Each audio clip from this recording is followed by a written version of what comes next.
Alright guys, so we're up to here again, so let's check out what this developer had to say. We needed a puzzle that would demonstrate the different effects that the Fizzler has on the game. This map was consistently the one that most of our playtesters would get stuck on, and we tried various things to make the puzzle easier to understand. Originally, this room had 2 Fizzlers in it and was divided up into 3 distinct areas. Looks like it's got This one. proved to be too complicated and almost none of our playtesters could solve the puzzle. We removed the second Fizzler and simplified the layout of the room quite a bit, but most of our playtesters were still getting stuck on it. We identified the problem to be the space above the Fizzler.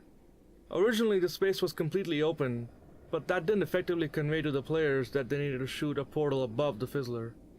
We then tried putting glass with several holes in it above the Fizzler. This was slightly more effective as players would know that the holes are there for a purpose, and would try to solve the puzzle by shooting portals through the holes. The map was still not testing well though, as players could not figure out which side of the Fizzler they needed to be on when they shot their portals.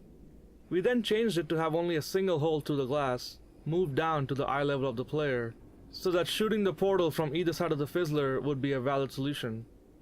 This change tested really well, and we started seeing most of our playtesters make it through the level without getting stuck on it for a long time. Alright.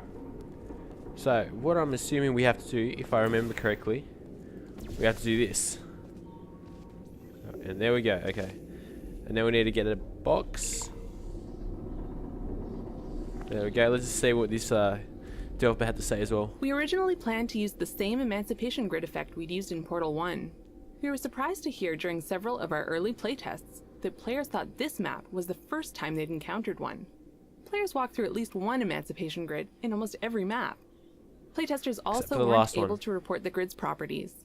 That indicated to us that we needed to better communicate when an interaction was occurring. Our challenge was to create an effect that was more noticeable to players, but didn't look so solid or so threatening that players wouldn't attempt to walk through it. We chose to keep the cool color scheme and reinforce the non-threatening nature of the field by mimicking the kind of water caustics you'd find in a shallow swimming pool. To communicate that the grid blocks portal placement, we added flashes whenever the player shoots one. To warn players that the grid will destroy objects brought through it, we added a vortex effect that increases in intensity as objects get near. Once these changes went in, playtest feedback demonstrated that players noticed the Emancipation Grids earlier and had a much better understanding of their function. There you go. Alright. So now that we have that, we need to get this thing over here. Get the box. And I think we need to aim it over here. Yeah, that seems about right. And hopefully just... Oh, it's already open for us. How good is that?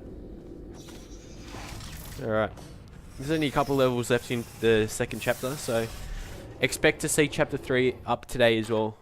Because I haven't uploaded in the last 2 days, so gonna catch up for you guys. Hopefully you guys are enjoying it. I know I am. It's heaps fun. Alright, but anyway. Yep, chapter 3. So I'll end this right now. And see you guys for the chapter 3 developer commentaries.